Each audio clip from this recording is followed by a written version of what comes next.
Hello. Happy Tuesday, y'all. How are you doing? Thank you so much for joining me. I hope that you are all keeping well. I hope that you are all having a great week so far. Welcome to Tuesday, although it's almost Wednesday, right? I'm late with my welcome to Tuesday. How's everybody doing? I see you all here. Welcome, welcome, welcome. Hey, Adrina. Hi, Tanya. Hi, Danny. Hello, everybody. I'm just getting myself set up. Give me a second and we can roll. So, hey, how are y'all doing? How is everybody? So thank you so much for joining me tonight. Thank you for being here. Thank you for being part of tonight's show, part of our discussion tonight. I just want to be here tonight to answer questions. I know, like on Sunday night, we were hanging out, we were having a good time, but sis was doing all the talking. And I want to come today and answer some of the questions that you may have, some questions that have been on your mind, and you just need some answers for. So I'm here for it. Okay. So thank you for being here. And welcome everybody. Thank you, thank you, thank you.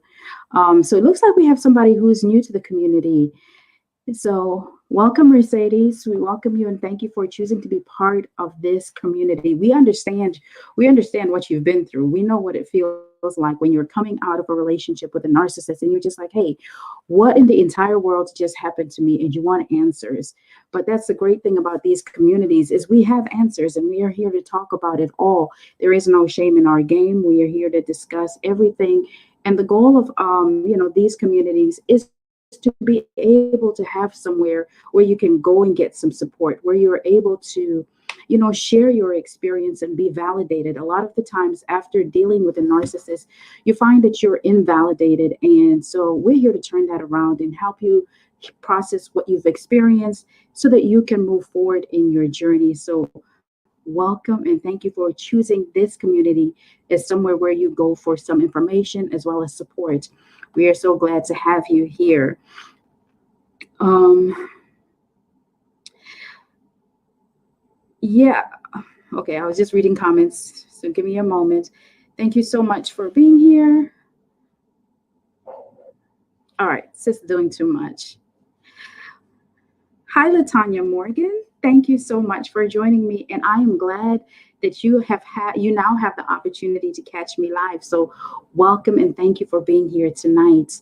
It is so good to have you as part of this discussion tonight. If you have any questions, please feel free to drop them in the comments because we are here to answer your questions. Hello, Lori, and thank you so much for coming through to help support our fellow brothers and sisters through this journey. We welcome you and we thank you for your presence and for your contribution to this community as we go forward and spread a word of healing, of restoration and hope in somebody else's life.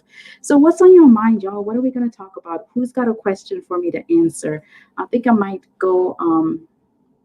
I might pull up on TikTok too and see if anybody has any questions. So she's doing too much. But let me just come here and see because they always have a lot of questions. So, how's everybody? And like I said, I'm ready for your questions. So, feel free to shoot away. You are so welcome, Lori, and thank you for being here. So here we go. Hi, Nikki, and thank you so much for joining us. So Nikki wants to know, is it a bad thing that when I think on my own experience with it, that I only think on all the things he did, like the moments of what was of what something really was. I don't grieve in a missing it way. I understand what you mean. So one thing with the narcissist, right? They know what they're gonna do when they start this relationship. They really know what they want or how it's going to end because it's not new to them. They've been around the block before. They've done this before, and so they are fully aware of how this is going to end. They know that this thing has an expiration date. Hi, Karen, and thank you for coming. So, they know that the relationship or the transactionship has an expiration date. And so their goal is really to love bomb you hard in the beginning to make you feel like this is the best thing since sliced bread. Lie. That joker is not the best thing since sliced bread. But they want you to feel like you can't go on without them. You need them, and you have to do everything, to keep them. Even when they start devaluing you, even when they start with the discards and the hoovers and all of those things, They want you to feel like your life will not go further without them. And so they work hard. They want you to really draw and pull on those love bombing moments, in the moments when we're no longer with them, in the moments where we've stepped away from this creature that we were in a transactionship with. And those are the moments. This is where that cognitive dissonance kicks in, where suddenly the bad things don't seem so bad, and maybe it was really us, or maybe if we were paying attention, or maybe if we were listening to them, or all these maybes, which are really no, girl, no. No, sir, no. Because that creature was all about serving themselves. They were all about using, a person's finer qualities. And not only that, but tapping into your highest faculties to derive narcissistic supply, all the while knowing that they were just there for the moment, all the while knowing that they were just doing what narcs do. They were narking. Nothing was real. Nothing was serious. For those of you who are just joining me, thank you so much for tuning in and coming through tonight. I am answering questions, so feel free to drop your questions, and I'm going to go and answer as many as I can with the time that we have tonight. So I hope that answers your question, Nikki. It is, I think it's really normal, if we can be honest with each other. It's normal that, after we've been in a relationship with a narc, or, during that discard phase, they want, we feel this way. And that's because they set things up to be, to be this way. They know the whole time. Oh, you don't see anything of it as being good. Nothing was good, which is the truth. Nothing was good. So you're able to see things for what they really were. I hope I'm getting this right. But yeah, because nothing with a narc is ever good. Nothing, even the good things, even those sweet, tender moments that you may have with a narcissist, none of it is really ever good, because the intent behind it, you've always got to go back to the heart behind something. What was the narcissist's intention? It was never to love you. It was never to really establish a true relationship with you. Even when you have children with them, it's not that you would get together and have a family and raise a beautiful family, together, and just live life, and then someday retire and become grandparents and all of that thing. It's never about that. It is always, always, always about them. It is always going to be about using you. It is always going to be about them being able to derive narcissistic supply from you, even at the expense of their children. Mind you, they use their children as pawns too. So everybody and anybody is game when it comes to the narcissist. There is no limit. I hope that really answers your question, Nikki. So now Candace has a question over here, and she wants to know, why is it that we can't seem to escape these creatures? If you get rid of the romantic ones, you find them in your friends, in your family. That's really true, but it's really true. And I'm over here saying wow, because I had that experience myself not that long ago, and I'm still trying to process it. Like, wow, when you think you know somebody, and suddenly it's like, hold up, wait, what's going on? Like, you can't really be this person. How did I not see it? But a lot of the times we've also got to be careful, because we know that there are people who have NPD, right?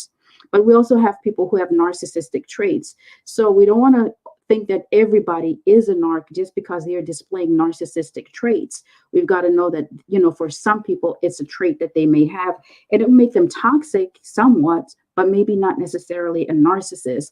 But when you're in full knowledge and you are watching them do what they do, and you're able to see them use all of these characteristics, all of these traits, it's because you now have a level of awareness. And it's now also that you're paying attention to yourself. You're in tune with your own internal system, your own internal guide, your own spirit man, right? And so you're reading these signals, and you're not ignoring them anymore. How many of us, if we're going to be honest, when we're in a relationship, or we're about to enter these relationships, or we're talking, making friends, making connections with these people, ignored every single red flag? and now you know what it's like, and you know the experience, and you've been awoken. You've woken up. It's like once you see it, you just can't unsee it. Once you know what a narcissist is, once you are fully aware of the damage that they cause and the hurt that they are capable of, you just can't turn that off. And so it kind of sets off a sensor on the inside of you.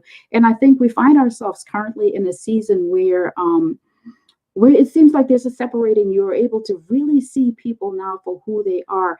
And it's not just, within relationships, but in all aspects of life, whether it's in the church, whether it's in the workplace, whether it's in government, in every community across the globe, they're being exposed. And there's a reason why. And I think, it's important that we continue to search ourselves to see, well, what does this moment mean? What does all of this exposure mean to me? And then you should be able to, at that point, start finding out what are you supposed to do? What do you now do with the information that you have? What are you going to do to, sound the alarm, protect yourself, protect the children that you have, and that, so that you can all remain as safe as you can from this narcissist.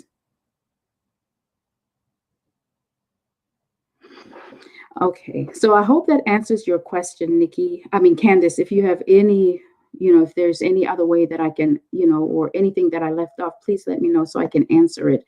Going back to Nikki's question, she says, it's like I don't see any of what it was as good, because there was no good. There is no good in somebody who, is like a serpent searching the face of the earth for somebody to devour. There is no good in any of that. That joker was out to use, manipulate, abuse you. A lot of, one thing that you can't forget is that when you encounter a narcissist, or when the narcissist, comes into your life, they already know. They quickly assign a role to you. They know exactly what it is that they want from you. They know how they're going to go about it. They pretty much also have a clue on how much time they're willing to invest in you. And it doesn't matter who gets hurt in all of this. So like I said, if kids come along, oh, well, so be it. Okay. I'm just going to use them too, says the narcissist. The narcissist doesn't care about any of those things. So I hope that, that answers that, or brings more clarity to your initial statements. So, okay, here's another question. It says, the narc has turned off the lights and water for the house that I had to leave. Oh, he has not. Should I just turn it off? If it's in your name, I would highly recommend or encourage you to go ahead and turn it off, because the narcissist doesn't respect any other people or any people's, credits, their money that you have to spend. They don't even care. Narcissists don't care. It is always about them and what they can gain financially. And if it's something that can bring harm your way, or damage your reputation, or put you in a position where now you have to pay, or you have to come out of pocket for, they're happy. They're happy because as far as they're concerned, it's like good, smack in your face. And they rejoice and stuff like that. They get happy with it. So yeah, narcs couldn't care less about that. So I would encourage you as quickly as you can to go ahead and have those services shut off, so that you are not responsible for stuff that you are not using. I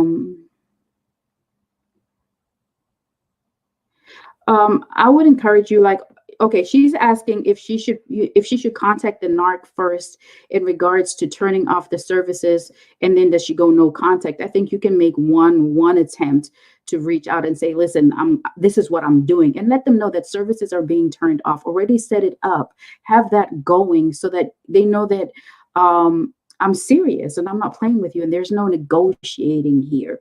You don't negotiate with a narcissist, because they'll always counter negotiate, and you may not be part of that counter discussion. They're going to go in for their own benefit, and that's all that matters to the narc at the end of the day. So go ahead and set it up for the services to be turned off, and let them know it's an announcement. And after that, you block and you delete the thread, delete the pictures, block the emails, block on social media, everything. Get back to minding your business, and let them mind their business, and, deal with life on their, they better figure it out. And narcs will always have somebody waiting in line. Narcissists always have They always have somebody waiting in line to pick up the role that you're being released from. So even if you're, even if they're forcing you out of the relationship or forcing you to take the step to end the relationship, trust and believe they have somebody already in line to take up your role. So it really, go ahead and do what you have to do to take care of yourself. So somebody's saying on TikTok that these narcs are all the same. Listen, I'm telling you, they all drank the same Kool-Aid. Every last narcissist out there drank from the same Kool-Aid pot, and we know where that came from. So that's why they all act the same. They all act the same because it's all the same spirit that's at work. That's all it is. That's why they all act the same. They all follow the same path. They all do the exact same thing. And that's why it's so important that you fully understand, how do you protect yourself when it comes to dealing with this? What do these things mean when we say gaslighting, when we say smear campaigns, gang stalking? What does it mean when the narcissist does this? This is why we share this information, because we've been down this road before, and some of us a couple of times with the same person. And so, once you know, you're able to anticipate their next move. And that's how we're able to stay steps ahead. So when the narc comes by and they try to hover you, and you already know that, hey, I need to expect a hover because this is what they do. And I may not understand what these people on these videos and these channels are talking about, but I'm going to take a chance because I want something different. That's what I told myself. So I'm going to take a chance, and I'm going to listen to what Quinn is saying, and I'm going to do what he says to do. And I did it. And sure enough, that there came that hover. There came that hover, and I responded the way that he said I need to respond. And sure enough, and then I was like, oh, snap, this really works, because they all drank from the same Kool-Aid pot, and it's toxic. It's full of sewer water. And it's just what it is. So, just be careful, as you go about protecting yourself. But they are always watching, and they're always there, to do the worst to you. Hey, Karen, thank you so much for joining us tonight. Yes, the narcissists and the cluster bees are watching with their eyes and mouth wide open. And that's true, that they're always watching. They're always, always watching. And this is one thing a lot of people have a difficult time understanding or accepting, because maybe the narcissist isn't letting it be known to you that they're watching you. And guess what? It's not time for you to know, because when it's time for you to know, guess what? They'll let you know. They will let you know, like, listen, you belong to me. You are my property. You are my glasses, and I have every right to you. So when I feel like it, I will use you. I will reach out to you, and you must answer, because I am your master and you're a subject in my kingdom. This is exactly how they think. Narcissists see people as tools, like this. They see it, people, as tools and extensions to them. So even when the relationship is long over, they keep their eyes open on you to find out what's going on in his or her life.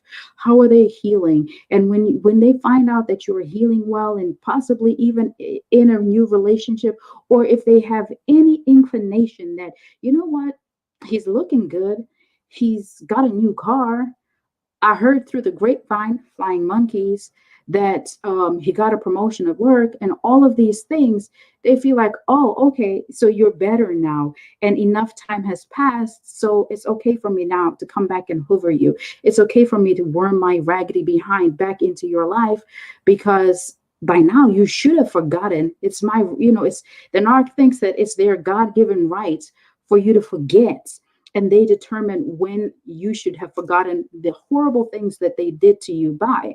So it's ridiculous, it's retarded, but that's who they are. It's completely toxic thinking, but again, these are toxic individuals. So, don't ever think that they're not watching. They are always watching, and it's only up to the narcissist.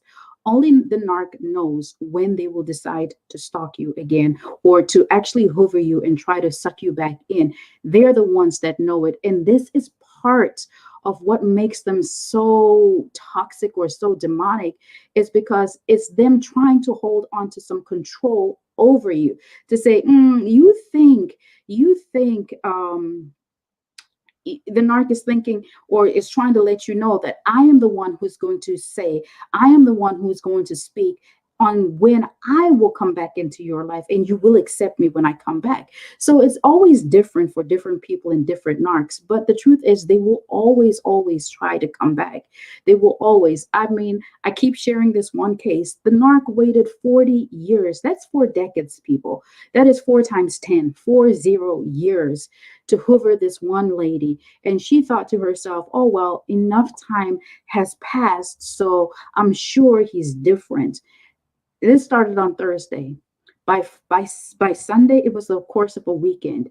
She was discarded and in a worse off position than when things started. The narc always has their eyes out because remember what they want. They want your attention, your affection, admiration, and adulation. That's all they want. Sex, money, whatever.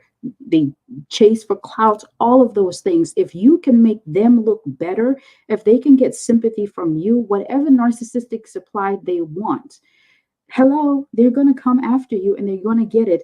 And especially now when we're living in a climate where people are actually talking about it. Before, there weren't all these channels, there weren't all these voices out sharing and spreading the message. There wasn't so many books.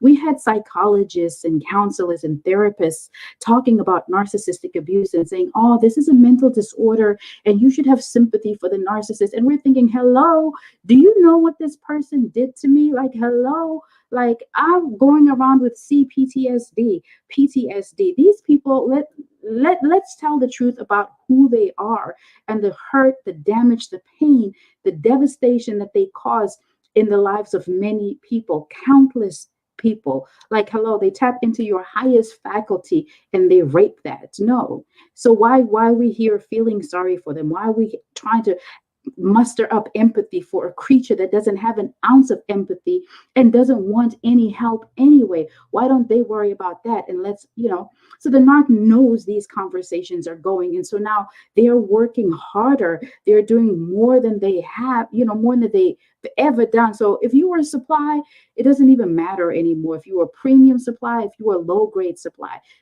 is supplied to the narc, and they are going to do whatever they can to hold on to that supply so that when things get rough and hard for them down the road, because it will, they can always tap back into those supply sources. And this is why they watch you. This is why they are always stalking. This is why they will forever hoover you, because it's not easy on this is hard out here on the pimp. Okay. Simping ain't easy, as Tanya would say. The narc needs to have multiple sources of supply. So no, who do you think you are that you're just going to get away like that easy? And this is their internal dialogue. This is what they're thinking. This is what it takes a creature like that to think that they have rights to come in and out of your life. And I'm going to share a story. Okay. All right. So here goes this story. Y'all know that I left Jersey and I came to Texas to get away, as well as to start over with my kids. So here we are living our lives, minding our business. I'm up right in this very space, busy doing a video, or maybe I was recording a podcast episode. I can't remember, but it was one of the two. And all I'm hearing is this somebody ringing the doorbell, knocking on the door over and over. I'm like, what is going on? Who is this? We're not expecting anyone. It's late at night. But guess what? Guess who it is? It's a raggedy, dusty narcissist at my door who got on the plane, in fact, bought a plane ticket, sat on the plane, came all the way from Jersey to Dallas, not saying a word, and was like, hey, babe, I'm home. I miss my family, like years too late. Like, are you crazy? But this is what they do. They really believe that they can come in and out of your life at the drop of a dime. Like, hello, no, you can't. We're not playing these games anymore over here. And that's why your voice, your story is important, so that the word continues to get out there. You're able to talk to somebody that I might not be able to. So it's important that you don't allow them to intimidate you and take away your voice. The narcissist banks on you. They tell themselves that they are gods, right? And a god is the most powerful thing in the world. And I just got a video idea. It's going to be on Aladdin. So anyhow, I had to write it down before I forgot. But they believe that they're gods, right? And so being a god, they're almighty and all powerful is how they think. And so when they see you, they're thinking, this dummy. I mean, I targeted you to use you. I targeted you to walk all over you. I'm using you. I'm walking all over you.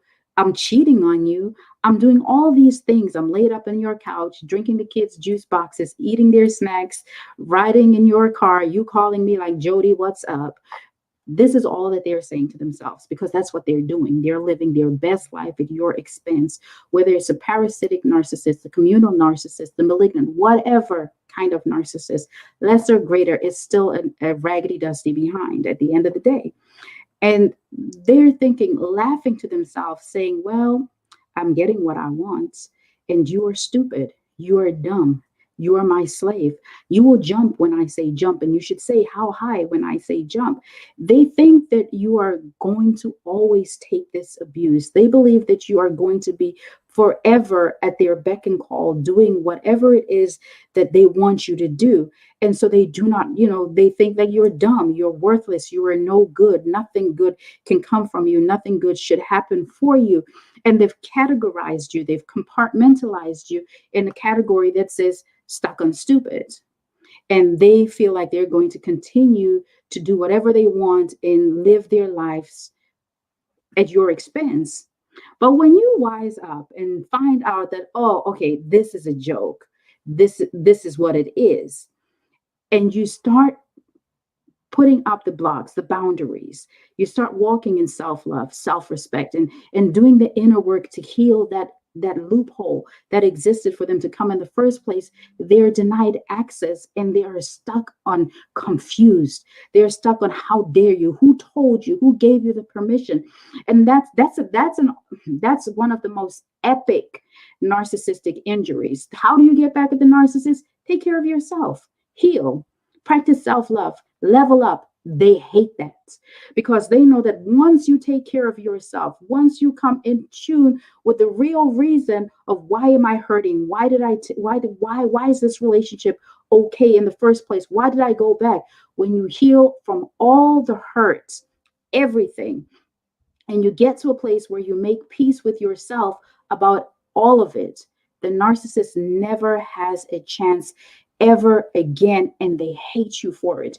They become obsessed with you, and they will forever run your name in the ground, running smear campaigns, telling people this and that about you, telling flying monkeys this.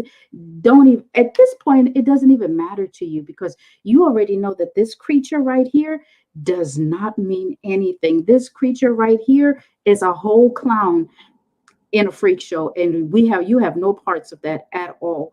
So just keep telling yourself, I'm moving forward and I'm better than this. It's not easy. It's not easy because you have the soul tie, the trauma bond, the cognitive dissonance all working against you, but it's not impossible. I'm evidence, I'm proof, I'm here. It is possible. Listen, child, you can do it. You really can do it, because I thought I couldn't, but look at me now. Hey, Narc, you can do it. No, you can do it. Okay, so here's a statement says, I'm trying to heal, but I'm cold to everyone. And that's because you're hurt. That's still part of the hurt. And I think it's still part of the process. And you've got to go through the process. And it's okay to feel what you feel.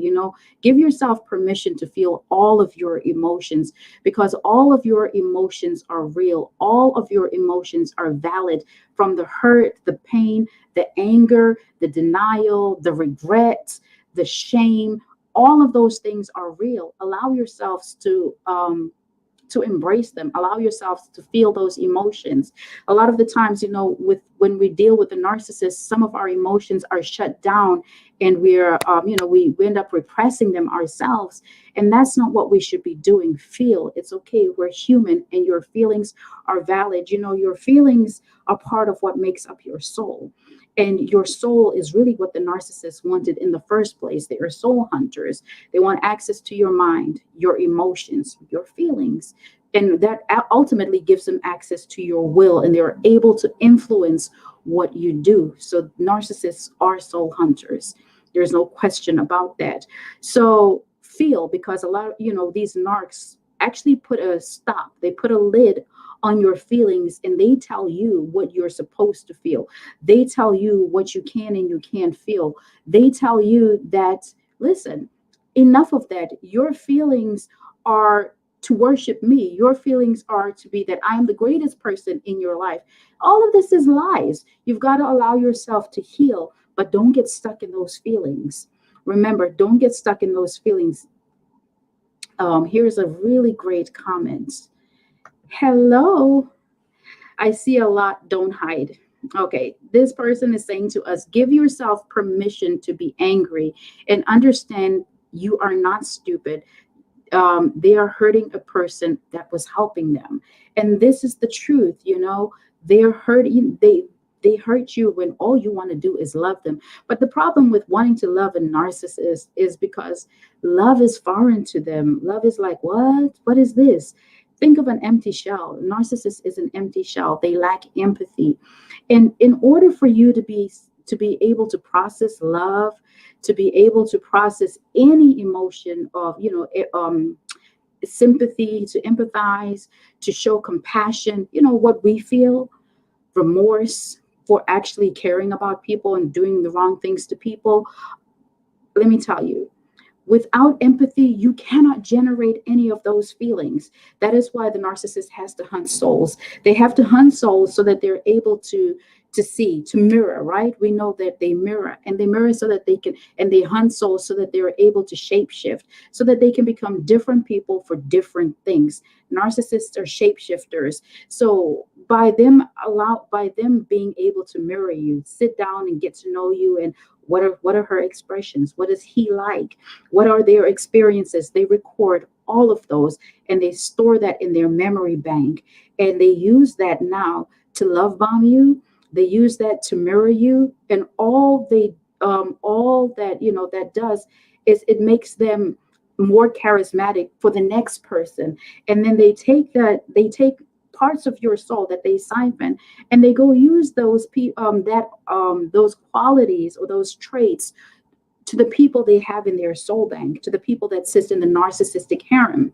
The people in the narcissistic harem are simply those people that the narcissist uses to recycle for added attention and affection, admiration from other people. So that's what it's about. Narcissists have no personality. If you go and Google right now, narcissists and an empty soul, narcissists and an empty shell, you're going to find out that they're empty shells. There's nothing to these people, absolutely nothing to them. They have no empathy. They are governed by governed by hate, envy, jealousy, and mind you, pathological hate, envy, and jealousy. Not just, I just can't stand this person. This is pathological, compulsive, obsessive. So that's what drives the narcissist. So no. So somebody asked earlier, and I saw the comment slide up. Does a narcissist ever experience remorse when they, for the things that they did to you? Absolutely not. Why? Why? Like, hello, this is like the emperor with no clothes on. They don't care about nothing. They don't care about any of those things. None of it. None of it at all. There's no remorse. There is no shame. There is no guilt. The only things that they feel bad about is when you get away. When you get away and you glow up and you get your stuff together, and they are denied access to you once and for all. Now they're remorseful that they don't have that supply. They're remorseful that they're not as good as they thought they were. And so, when a narcissist realizes that, oh, I can't get this person back anymore, they tend to go to the people who are currently in their life and start unleashing that narcissistic rage on them. So while you here worried about the new supply and you're so bothered by it and ignoring the narc because of it, and the narc is getting pissed at you because you're ignoring them, they are raging at the new supply. How crazy is that? You're thinking about like, oh, he's living my life, she's living my life. Yeah, of torment, of torture, of regret, of confusion, like in a fog. No, no. So I'm going to come back and see if I have another question or a comment here. Um, yeah, that's so true. Narcissists, like, they act like victims, but professional victims, they play the role so well. Professional victims, nothing that they say or do is true. Okay, so here's a comment. What's bothering me is having to let go of the dream of raising my kids as a family. And this is where it becomes really tricky when we have children with narcissists. And there's never, ever in the history of all narcissists that exist on the face of this earth, there is not a single one who you can co-parent with. Everything with a narcissist is going to be counter parenting. Whatever you say, they're going to come and undo. They're always going to try their most to have a one up on you. And you would think at some point it becomes, let this be about the kids, let's put the kids' needs first, or let's co-parent for the benefit of the child. And what you'll find is the narcissist is talking negatively about you to the kids behind your back. They'll make up stuff. It was your mommy sleeping around why we had to get divorced. Daddy was going to work all the time. Meanwhile, he was over at his boo's house the whole time. I'm just saying, make it work however you want to make it work. But that's what they do. They, whether it was a female narc, now she's telling her sons that, your dad was at so and so, he was with all these girlfriends, meanwhile knowing she's the one with the side pieces, not the husband. They will always play the victim in these in these or in the lives of their children. They will always find a way to be the victim so that they're able to just remain the pathetic, weak victim who is at the mercy of everybody else listening, and they can get whatever narcissistic supply they want. It's really it's crazy the way that they do it, and they're so believable. Everybody seems to believe them because the narcissist already knows who they are. They are well aware of who they are, and they know what they're doing. And so what they are going to always do is set the stage while they're love bombing you, while they're telling you sweet nothings in your ear. They're telling people already, you don't even know what I have to deal with. This person is crazy. I can't stand how he does these things to me. Oh, she's always doing this. While they're telling you sweet nothings, while they're telling you how much they love you, all of those things, but they know full well that they're the problem. And so when you now are tired of dealing with this mess, and you approach your friends and your family, your support system, and say, hey, hold up, this is what's going on, they're going to say, oh no, because the narc has already been crying over there forever and telling them what you're going to do, knowing that you're going to go back to your support system and tell them, I'm struggling in this area with this person. But that's so that they can remain the professional victim, and you can be the one who is looked at as the abusive one. You can be looked at as the one who is the problem, and they're just clean hands. Their hands are never clean, ever. Okay, so here's a great question made by Chan. Thank you for asking it, and thank you for joining us in this live. She is asking, why would they incorporate you in their lives, meet family and friends, if they don't really want you around permanently? Because they need you to believe that this is real. Remember, the narcissist sells an illusion. They want you to feel, and it's because when the narcissist approaches you and they're asking you, or you're talking about what you want and where you want the relationship to go, they know that you're looking for a love connection. They know that you want them to be part of your life. And so if they told you, no, boo, I really just want you for your money, I want you for sex, I want you because you are very influential in our community, so I just kind of want to get some clout of you, they know you're not going to be interested in it. So they will do whatever they have to do to get their dreams or get their needs met. It is all about narcissistic supply. So it's that important. That's why they don't care whose toes they are stepping on. Oh, so we had a child in the midst of this. Okay, collateral damage and what? That's how they are. Collateral damage is what they're calling their kids, and moving right along as if nothing ever happened, not even caring about, the welfare of that child, the needs of that child. Like none of it matters. And that's what makes it so crazy. None of it matters. A lot of the times you'll find that when you have adult men who are narcs themselves, they were raised by narcissistic mothers. So it costs the mother absolutely nothing to talk to Kathy, Tracy, Trina, and whomever else. And each one of them, according to this mom, is the only one. Everyone is sugar pie, sweetie, baby, love, and her future daughter in law. She knows all of them. And she supports all of this because her son is giving her narcissistic supply. So there's a give and take in that exchange. And it's, that's just how it works. And I'm not saying that, it's only men that are narcissists. Like I just said, his mother was a narcissist, or narcissistic mothers. They raise their sons to be that way. And so, it's just everybody's collateral damage to the narc's fragile ego. So, hi, Tanya. Just say no to narcs. The super empath came through to collect those fake victim cards from the narc, exposing the whole demon until it melts. I read something that you say, I always hear it in your voice. But that's the job of the super empath. The super empath is that empath that wakes up and is now knowledgeable, because knowledge is power. And the narcissist never wants you to wake up.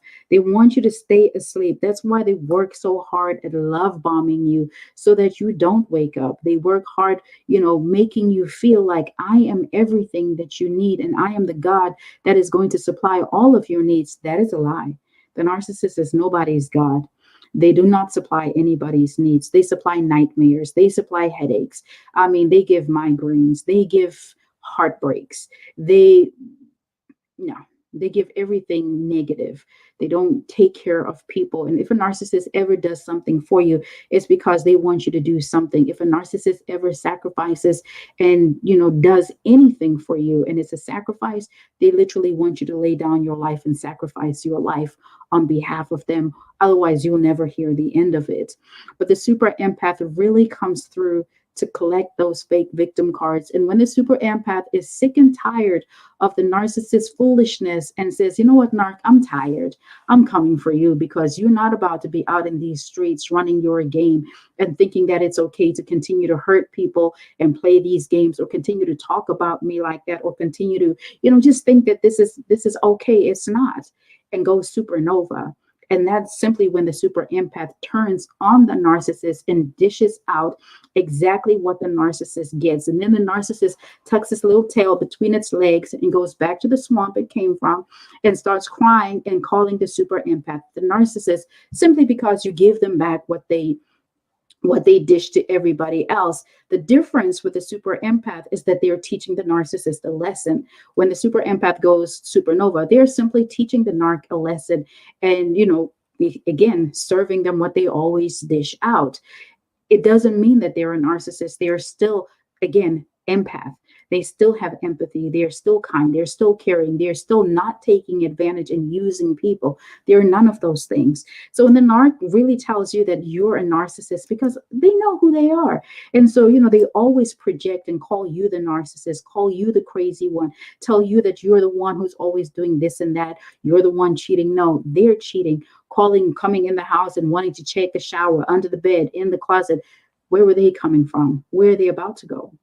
They always let you know. When a narcissist talk, pay attention.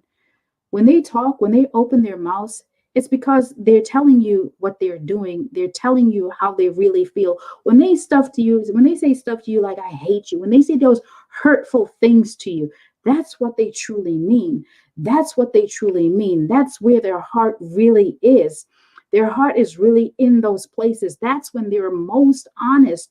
When they ain't sitting back telling you that, baby, I love you and I'm going to marry you and we're going to have a beautiful family and we're just going to go sailing off into the sun. Lies, trash, and garbage. All of it. Lies, trash, and garbage. The narc will do no such thing because there is no love. Remember, they lack empathy. And without empathy, where's the love? How does the love exist? Hello, Personal Growth Now. Thank you so much for joining us. Personal Growth Now, Mike is saying the best thing you can do after the discard is work on yourself. Treat yourself right. Allow yourself whatever it is you desire. Write it down and dream again. So I hope you heard that, and I want to read it again for those of you that are not able to see Mike's comment. He says the best thing you can do after the discard is work on yourself. Treat yourself right. Allow yourself whatever it is you desire. Write it down and dream again. Life doesn't end simply because the narcissist ended or discarded us or whatever. In fact, that's the start of a new chapter of your story. Because they walked out the door, you can now exhale because drama has gone. Drama has gone. Drama has gone. But what we know, life gets better. You've got to take the focus off the narc. And it may be hard, right? It may be hard because for me, I didn't take my focus off the narc immediately. But what it actually took for me to take my focus off the narcissist was getting knowledge. Because once I had knowledge, I knew, okay, clown, you really thought that this is how this was gonna play out. I think I went into supernova mode immediately because I was like, oh, so this clown, this raggedy dusty behind, this swamp creature really thought that it was going to pick me to do all those horrible things when all I had for you was good intentions, and you were going to use me and do whatever you want and discard me and then talk about me like that. I was like, okay, I'm going to sit right here and I'm going to learn everything that I can. And I'm going to take it around and I'm going to help somebody else. I'm going to shout it out from the rooftop until you can stand the side of me. And the crazy thing is they still come, they still stalk the channel. They still stalk my social media and send silly messages like, oh, stop talking about me. Oh, so you agree that this is you? Because I didn't say anybody's name. And they can't stand that. But this is not about them. This is about you. This is also about me. Because the more I talk, it reminds me that you have purpose. The more I talk, it reminds me that I have a story to tell that will help somebody else. And so the more you talk, the more you share within your own circle, within your friends, within the people that you are safe with, or within your journal, you're able to release those negative feelings that you have. Get them out of you. Get them out of you. You can write. There is so much power in an unsent letter. Sometimes you feel like there is no closure after narcissistic abuse. I just want to tell the narcissist how I feel. Okay, I encourage you to do that. Write a letter. Actually, pen to paper. Write a letter. Write it out. Get everything you ever wanted to say. Use whatever colorful language you need to use to fully express yourself. But express yourself. Get it out. Get it out. Use everything in you to get it out. Don't hold back. Let it all out. Sometimes you're going to find that you're going to have to do this in different sessions. You might only do one page, half a page, whatever you can, but take the time that you need, whether it's a week, a month, 6 months, to write this letter. But the goal is to finish writing this letter. And once you have written that letter, read it out aloud. Your words are powerful. Tell that clown everything that you want to say. Say it, and then rip that letter up. Once you've ripped that letter up, you're now taking your power back because you've used your voice. The narc doesn't need to hear this, but you made an announcement to the universe that I'm back. I'm over this foolishness. I said what I had to say, and now I'm moving forward. And the whole time, continue to work on yourself. Continue to work on yourself. Mike said it best. Mike has a channel on YouTube, Personal Growth Now. And some of my favorite videos that you have, Mike, are the ones where you're making affirmations and you're encouraging people to speak into their lives. I think it's so powerful. I actually said to myself, I need to find Mike's email address. But since you're here, sir, I enjoy those videos the most. And I think they're short, Mike. I think they're short. Like, I wouldn't mind leaving it on for an hour overnight. If only YouTube had a replay button, to keep it repeating. Because what narcissists do is speak to your subconscious. They speak to your subconscious, and how they do it is that they continue to repeat the same thing over and over again. You need me. You won't make it without me. I'm the only one that will love you with all those children. I'm the only one that can provide for you. You're dumb. You didn't go to school. You didn't graduate. You came from a poor family. You're funny looking. Nobody wants you. Your body is ugly. You are ugly. You're too dark. Nobody. Hello. They'll tell you whatever they want to tell you. And then because they keep repeating it, it seeps into your subconscious and you start believing it. And this is where they're raping you, because now they've taken your thoughts of yourself and replaced it with their toxic programming. And now you start to believe this mess. None of it is true. None of it is what actually is real about you. None of it is real. None of it is true. And they keep repeating that mess to you.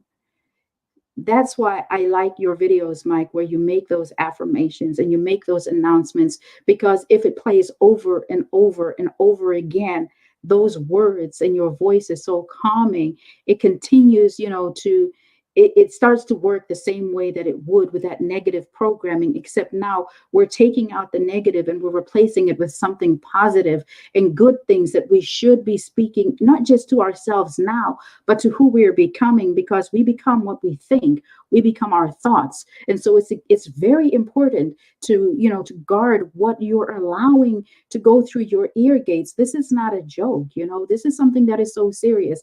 This is part of who you become. A lot of times, so many, and I go through the comments. So I was reading some comments earlier on today, and I was like, wow, this narc did a number. And sometimes I'll be wishing that I could just sit somebody down in front of me and just speak into their lives, because the narc does such a number on so many people that you don't see yourself anymore. And you're trying to show up as a mother. You're trying to show up as a father. You're trying to show up as a student. You're trying to show up as the teacher. You're trying to show up in whatever capacity you work, the doctor, the nurse, the lawyer, the counselor, the psychologist, whatever you do.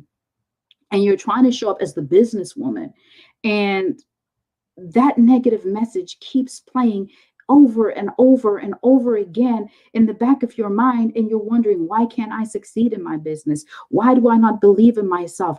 I'm a failure as a mother. I'm no good as a father. I'm not doing enough. And they'll give I'm not going to apply for the promotion because they'll give it to somebody else because I'm not good enough.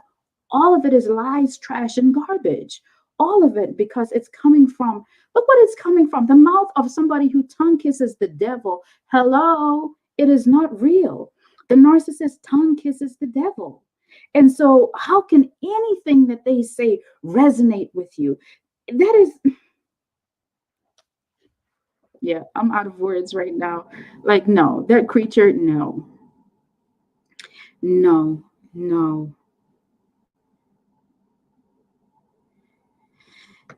Exactly. Thank you, Mike. I really appreciate how you do it and what you say. Oh, Corey makes a really good point. Says, even though it hurts, don't show any emotions to the narc. And thank you so much for bringing this up, because it is so, so important. Whatever you show the narc, whatever emotions you show the narcissist, they are going to take those emotions and use them against you. So when I was asked earlier, should I write a letter and send it to the narc? Should I call and text them to let them know how I feel? I said no, because you're giving them ammunition to come after you, because they're going to say, ha, ha, ha, look what you said in the letter. You said you missed me. You said that you're mad. And they're going to take all of that. They're going to sit back and laugh. They're going to gather their flying monkeys, and they are going to assassinate your character. They are going to have you stuck on desperate, and whatever whatever they want, whatever the narc wants to feel, or however it strokes that narcissist's ego. And they're going to use those words against you. So resist the urge to go back and say, I'm so hurt and I need closure. Don't do it. Don't do it. And I think this is one of the reasons that the narcs that I encountered can't stand me, because I don't know which message it was, but I listened to so many of Quinn's videos, and he always said it, don't do these things. And so I didn't. And it just became a thing that I would hear from flying monkeys that, hey, this person is going crazy. What did you do? And I'm thinking, ignore them, not allow them to bother me, live my life. Basic things that we should all be doing. These are not things that are hard. This is you minding your business and living your life. So I want to address this comment really quick. Oh, okay, okay. I don't Give me a second. Let me read this.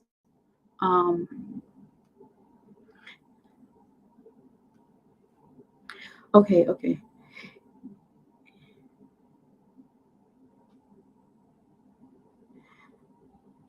If you are superhuman, strong, smart, can I stop it from directly affecting my work drive? He left his clothes here. He's a covert and did come back and gave me. Okay, narcissists are always going to give you confusing messages because they came with a confusing message from the beginning. In fact, no, it was a clear message. It was one of deception.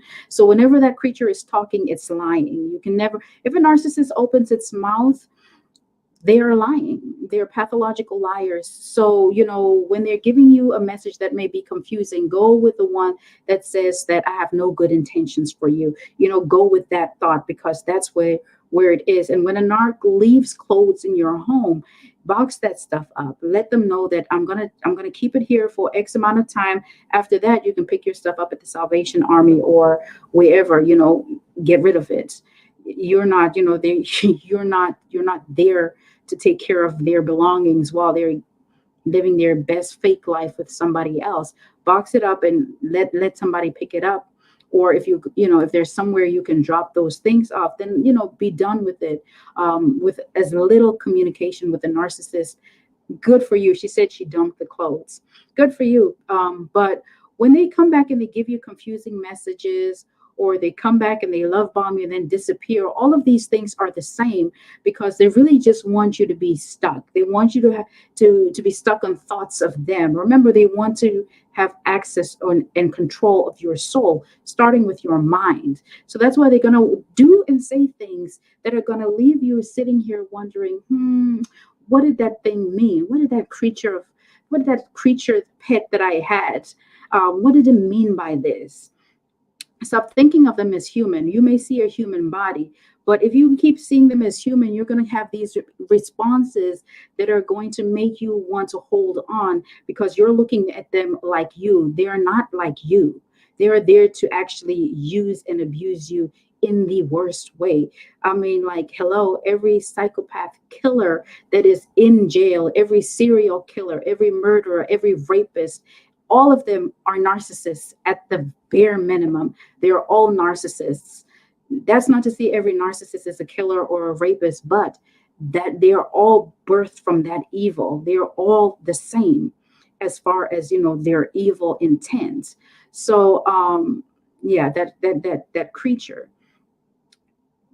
when it's saying these things to you, it's to access your mind. And when it has access to your mind, it knows that you're going to be going back and forth, ruminating between, you know, prior experiences with them, and you're trying to make sense of everything. So they know that they've gathered your thoughts, and your thoughts are going to end up governing your emotions. Again, as a man thinketh in his heart, so is he. And they know that they will be able to come in at some point and influence your will, influence what you do or how you are living your life, because they want to keep you stuck. That is all that it is.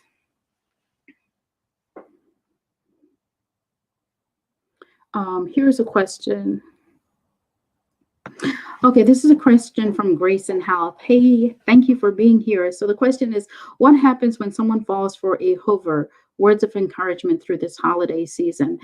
Falling for a hover is something that is really dangerous. It's not in your best interest. And I say this, I'm trying to choose my words here, but it's really not in your, the narcissist, when the narc hovers, it's not that they've had an epiphany to say, oh, I miss this person that I was with. They were good to me. They were kind to me. They had all these good feelings for me. None of it is what the narcissist, is thinking. And, otherwise, we wouldn't be using the word hover.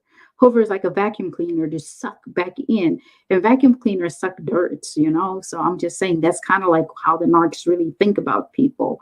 But when you fall for a hover, it's really because the narcissist realizes that either they've run out of supply, there is no more supply out there, they're running low, they need to use you to triangulate new supply or the people in the narcissistic harem.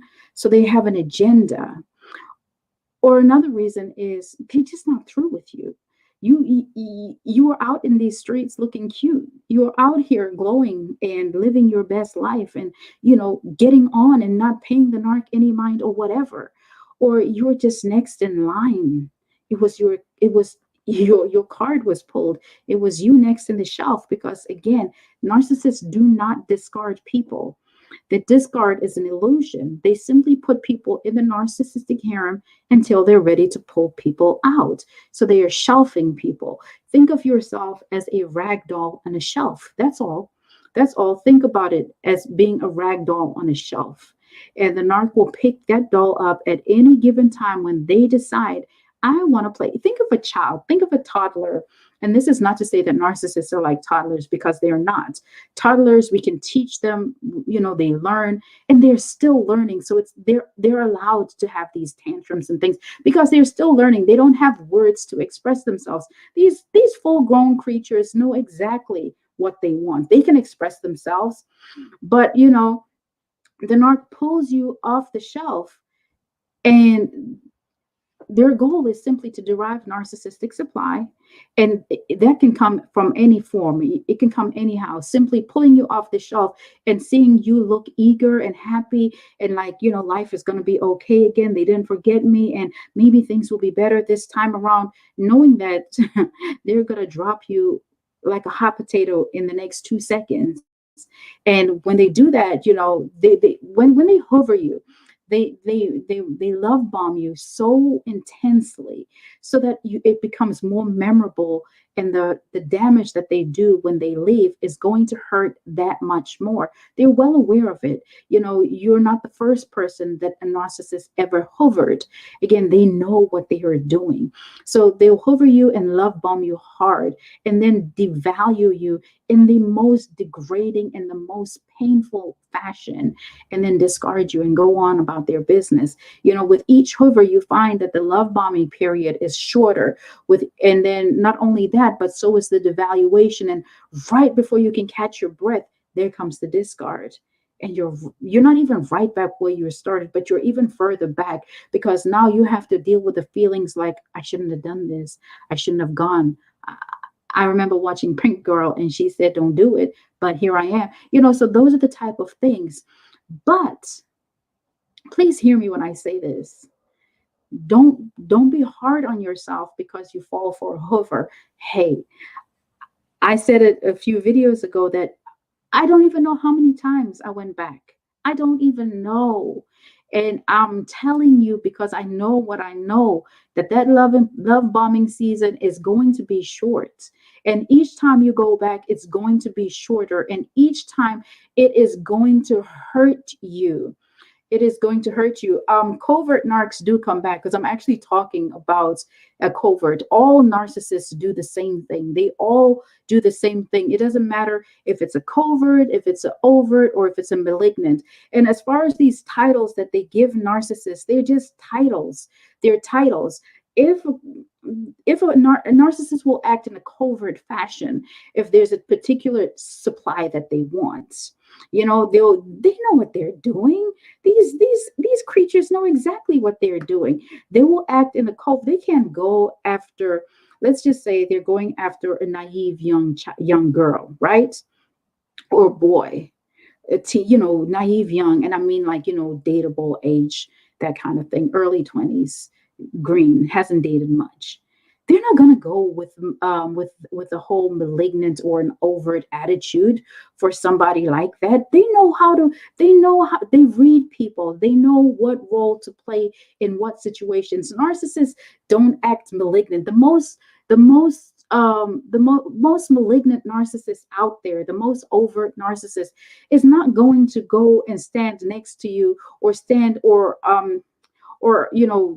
abuse you in front of a police officer. They'll do it, or in counseling. Let's take counseling or therapy, because those are really practical scenarios. You can have an entire malignant narcissist and go to therapy with them, and they will act really covert so that the therapist isn't able to detect who they are, but they're still working. They're still degrading you, they're still belittling you, but they're just doing it in a covert fashion. And sometimes it's so covert that the therapist and the counselor, the psychologist, if they are not in tune and they don't know what's up, guess who's on Team Narc? They are. So narcissists know exactly what role to play in front of who. Okay, so somebody says, nah, he cussed me out in front of the judge and was about to get arrested. Okay, that's a narc who didn't care anymore and was ready to risk it all. But that's because, he probably was already in the state knowing that I'm done here. But they're not going to go ahead and, you never seen a narc really try to murder somebody in front of a judge, in front of the police. I mean, unless they're now at that desperate stage and couldn't really care. I mean, they're not going to go, wife beaters are not doing this, in front of judges and those type of people. They're going to behave themselves. They're going to put on the covert skin. They change. They are they're shift shapers. They become different things for different situations. That's all it is. They change, they transform. They are angels of light because their father is an angel of light. And so they are able to transform like this to become who they need to be in any given circumstance. And I think when we start classifying them as this is a covert narc or this is an overt narc, we can sometimes miss the mark, because they will forever be who they are going to be.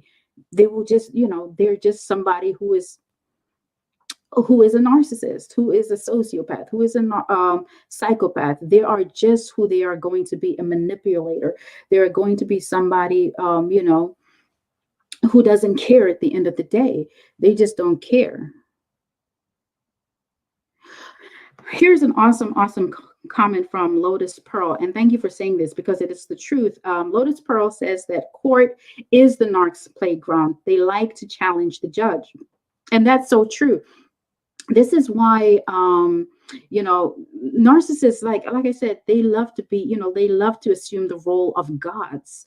They want to be able to challenge everybody. Nobody can ever be greater than them in any given circumstance. They feel like all the power belongs to them. And so, that's why you find them in court, like your Ted Bundys, defending themselves, thinking that I'm smarter than everybody else who can ever try to, defend me. I can do this. I've got this myself. They play whatever role that they need to. And so, so that's what they're going to do. Hi, Danny. Thank you for being here. So Danny says, Beverly Hills Cop, don't fall for the banana up the tailpipe. That's so true. That is so true. Hi, Eileen. How are you? There's a comment here from Corey. So Corey says, my wife would tell me I'm an alcoholic, even though I could quit drinking for over a year at a time. And this is, narcissists always want to paint you in the worst light possible. They always want to, tell you what you can do, what you can't do. And so by her telling you that you're the alcoholic and, trying to belittle you and diminish, what you're able to do and what you've worked past and what you work your way through, it's all part of their demented way of how they go about, abusing their targets. And remember, this is emotional abuse, psychological abuse, but at the end of the day, it's an assault on your soul. The narcissist is really there to steal, kill, and destroy who you are. And if they're able to destroy who you currently are, they can very much so alter the person that you have the potential to become. Because if you truly buy into the narc's thinking or the narc's programming, then you will think that I'm no good and nobody will want me. And so narc's mission is accomplished, that you are who you are, and you're not going to go anywhere. So hi Anna, thank you for joining us tonight. So in response to Corey, Anna says that just like the devil reminds you of your sins, so will the narc. And that is absolutely true. That is absolutely true. So here's another comment. Narc told me that because I was corporate and he was hood, I made him feel bad. The narc is really just projecting how he always felt not good enough. It's really got nothing to do with you, but their own insecurities. They have no problem, making people feel bad at the drop of a dime, but they want to guard their emotions with everything and hold people accountable to that. So here's another comment from Marcelo. Thank you for joining us tonight. It says, I am a social worker. I had colleagues who were total narcs, really demonic, and they were considered the best social workers in the agency, the most caring and efficient. The contrary. And this is what it is. Narcissists are really able, like when I tell you that these people mirror you to gather your soul. And it's so important that you're careful when you are looking for a therapist, when you are joining these communities, like these channels, these pages, these lives, these feeds, these people like myself. Be careful. Not everybody has your best interest at heart. I might not be the person for you, and that's fine. But you go where your soul is fed, where you can grow, where you're not going to be stunted, so that you can feel like, okay, I'm going to stay here. On Sunday, I was talking and I was saying that, listen, guys, like I love you all so much, but I don't want to see you here next year. And that's not to chase you before your time of healing is here, but that's so you can become intentional about healing. Because if you don't heal, it's not my life per se that is going to be affected, but it's yours. It's your children.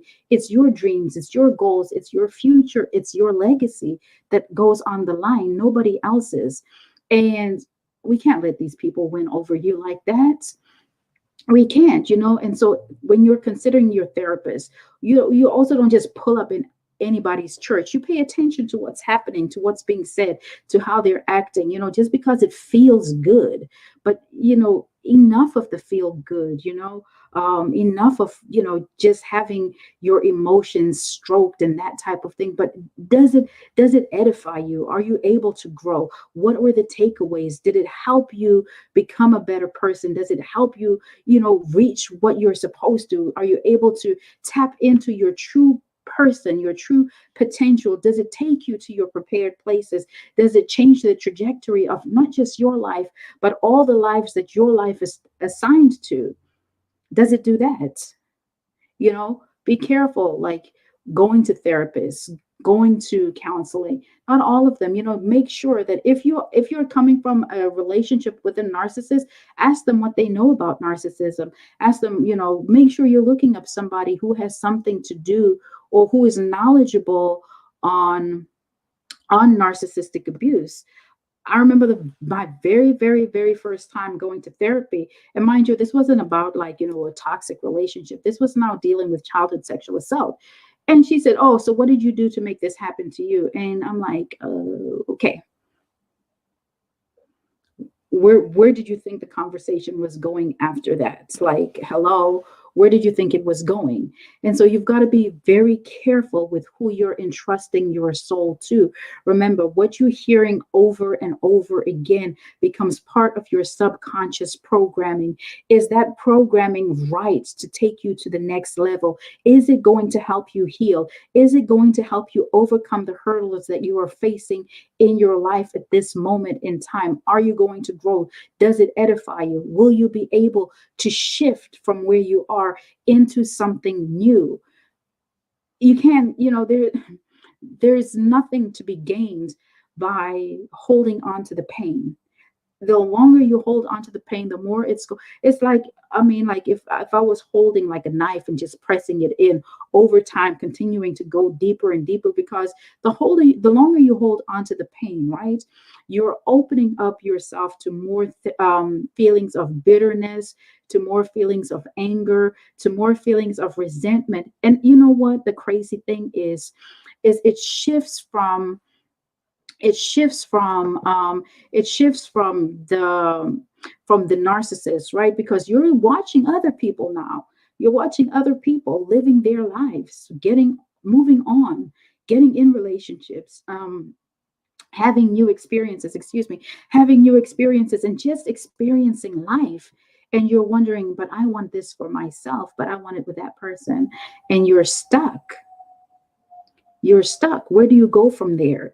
So be sure that you are so intentional about your healing. You know, they say time heals all wounds. I don't believe that. Time does not heal all wounds. If I take all my pain and, okay, here we go, me again. It took me 31 years to do the work, or to get to a point where I was finally ready to do the work to heal from childhood sexual assault. 31 years. 31 years. 31 years didn't heal nothing. 31 years was wasted. I mean, time does not heal all wounds, but it's what you do with the time that will heal. And so it's up to you, because you don't need 31 years. I mean, look at the children of Israel, 400 years, really? It was a 4-day journey, but 400 years? Do you want that to be your story? It's what you do with the time that matters. It's what you do with the time that counts. And so you have got to be sure that you are intentional with what you are doing. You've got to say, like, you have got to want it. You have got to want the healing. The healing is there and it's within your reach. You you can, right, Anna, you can be better and not bitter. You have to let go. When you're holding on to bitterness, it's going to invite resentment into your heart.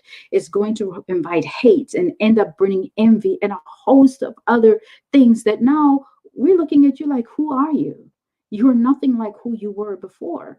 And it's all because of this raggedy, dusty creature that you're too good for anyway. You're too good for that narcissist in the first place. And so afford yourself the opportunity to heal. Use the time that you have wisely. Use the time that you have so that you can become better. Because trust you me, life is life. Somebody's dusty behind son. Yeah, that made me laugh. But you've got to use your time wisely, because you can heal. It may feel impossible. I never thought for one day that, the person I thought was the love of my life would ever do this to me or do that to me, and I would be okay with it. And I'd be like, looking at him like, oh my God, I can't believe that I ever let that creature touch me. And that's my exact feelings. Like, yo, I mean, like, I'm denying. I don't even know that person. I'm sorry. Who? What? I don't know them. Sorry.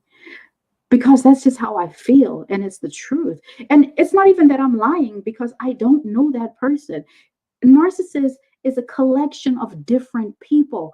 They compartmentalize all the souls, and they pull on these souls to present a person that, is interchangeable based on the situation. So if I'm feeling a certain way, he's tapping into the souls of another person, another supply, so that they can, so that I can feel like nah, I don't know that person. I'm sorry. I don't know who. Mm-mm.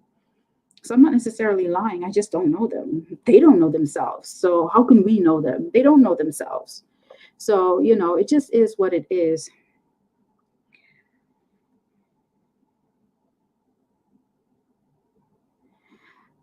That is so good. I'm so happy. So the comment here is like, I'm a clergy woman. I got pulled into this craziness. I had to really look at my patterns and get real. I had to stop lying to myself. I am blessed to have a therapist who understands narcissism.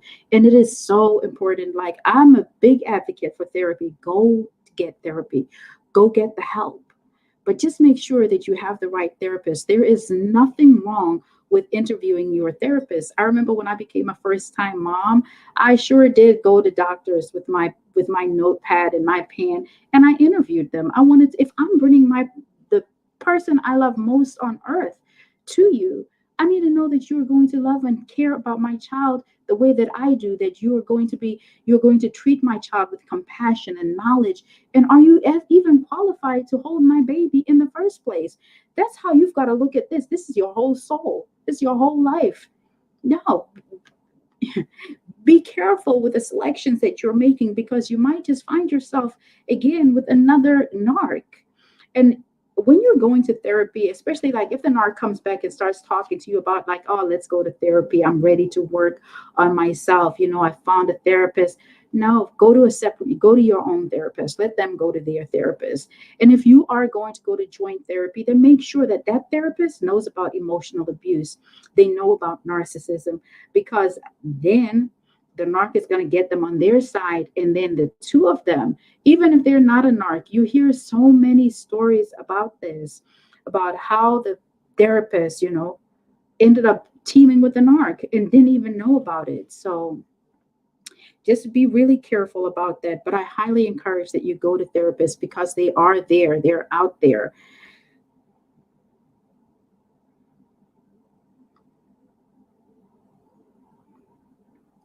Thank you for saying that. Danny says we must be intentional with our healing, and we really must be intentional with our healing. So Love and Peace says that therapists and church counselors always sided with the narcs. Narcs fool everyone. That's absolutely right. The narc just a sheep in wolf's clothing. A wolf in sheep's clothing, sorry. So they're just wearing a different coat and presenting themselves to be another way, or they know how to play people. They've spent forever studying people, all for that moment where they're able now to, trick the therapist and get you to feel even worse, because now they're dragging, they're getting narcissistic supply, not just from you, but from the therapist. So it's a BOGO for the narc. So you got to be really careful about that.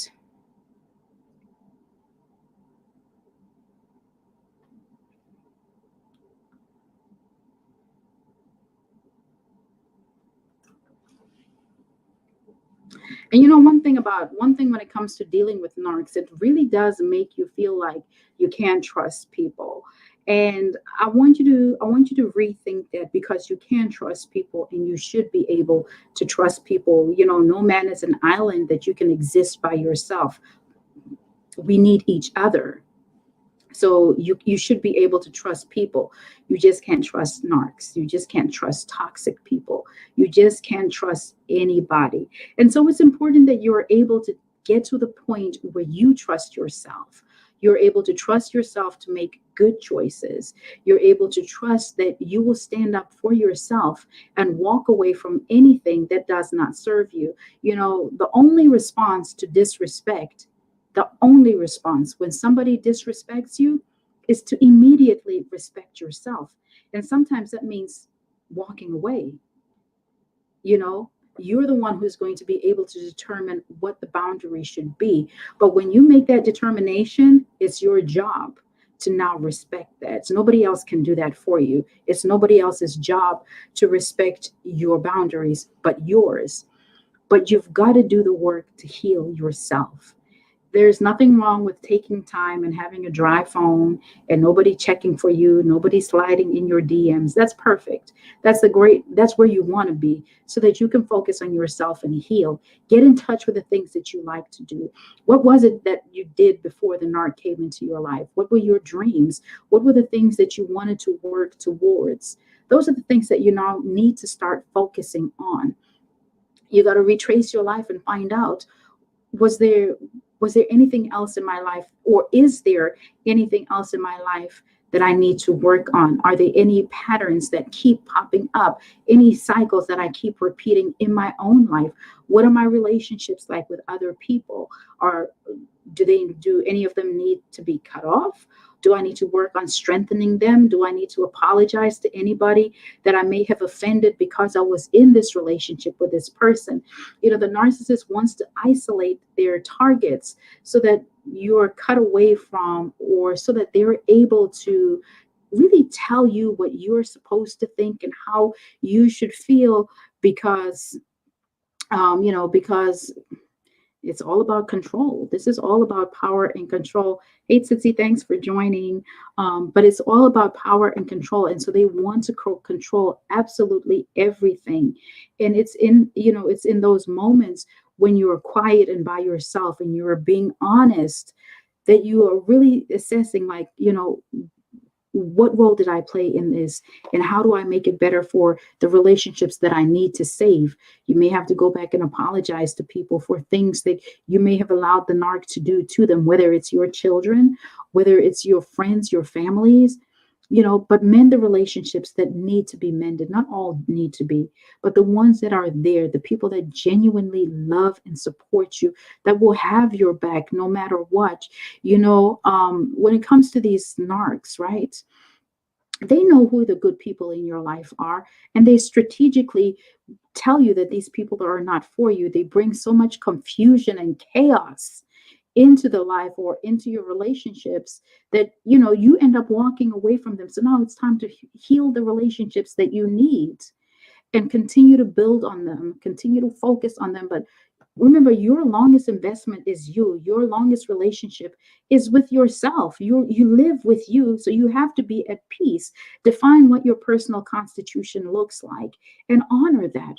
Respect that. Set up boundaries that are tailored just for you.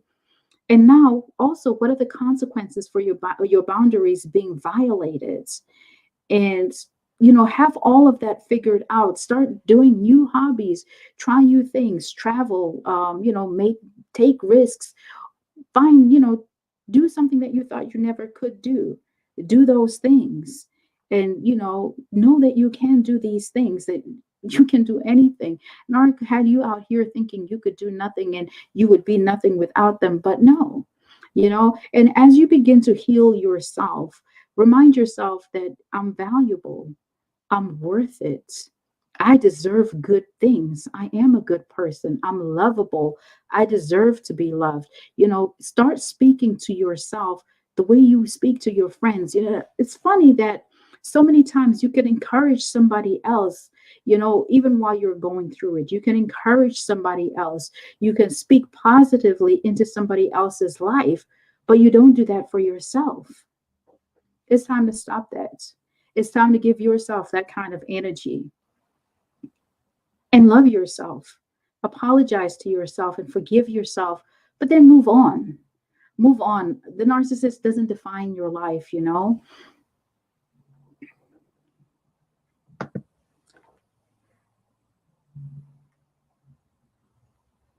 Oh, this looks like I pulled up in the middle of a discussion. I'm looking at these comments, so there's been more going on.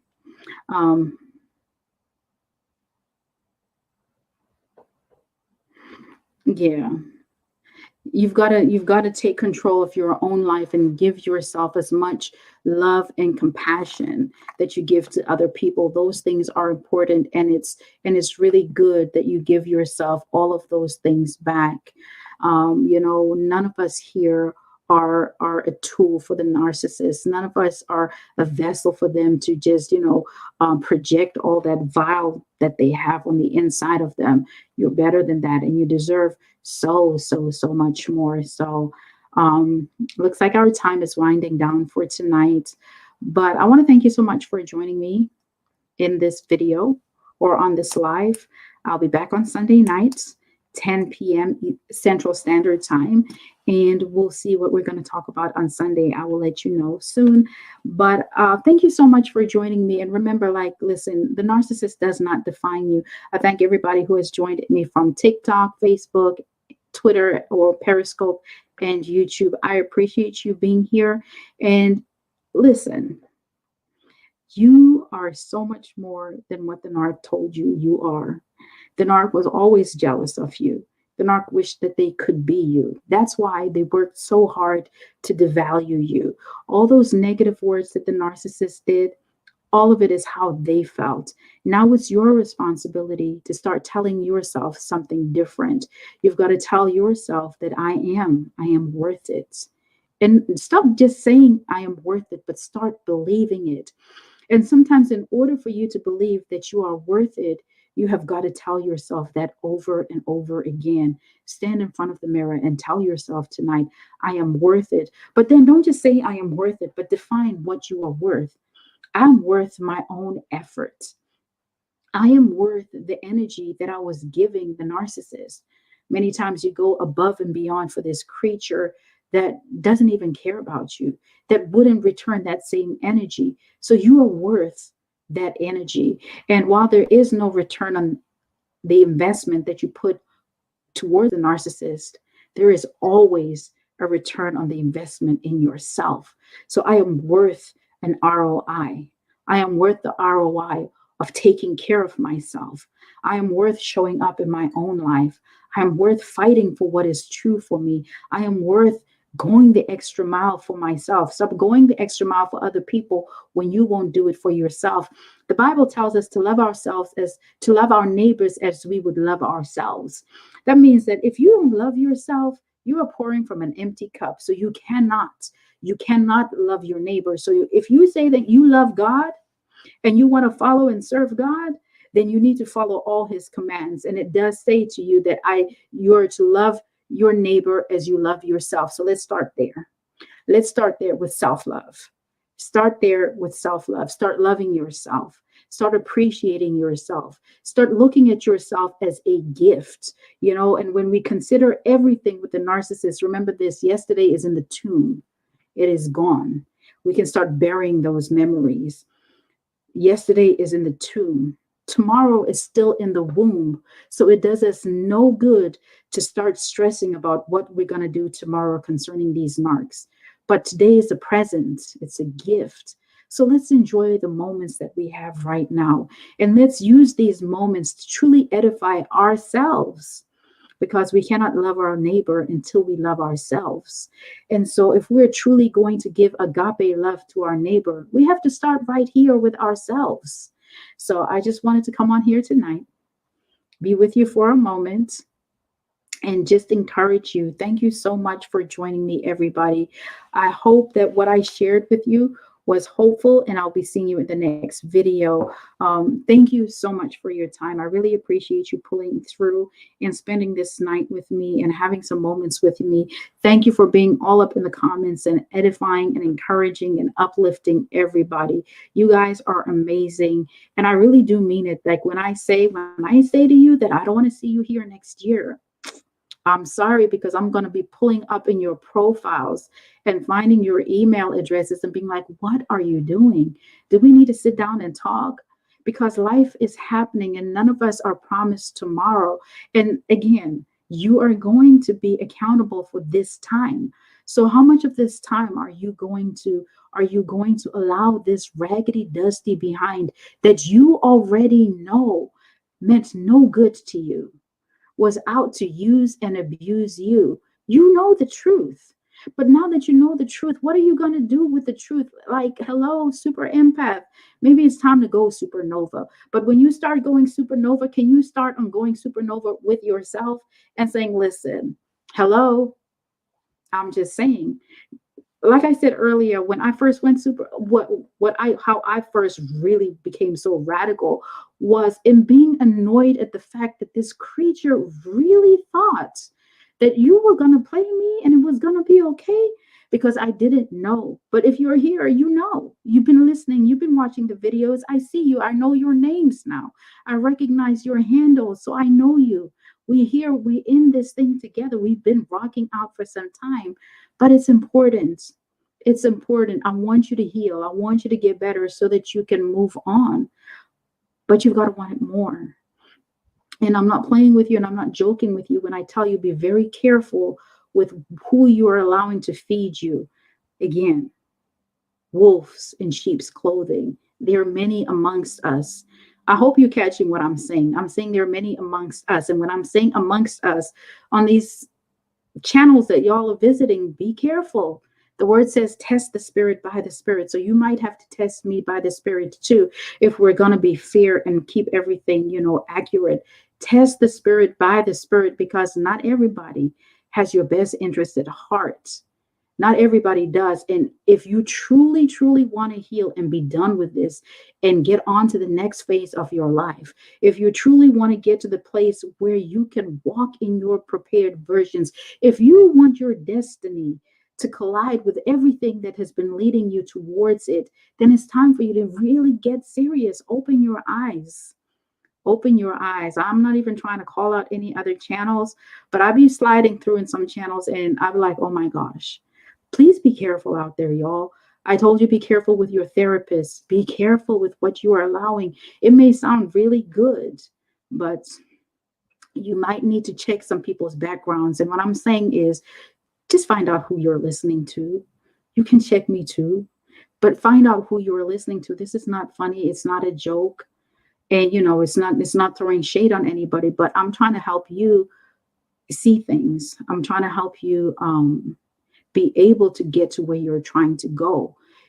You are not everybody is for you, and you can't be eating at everybody's table.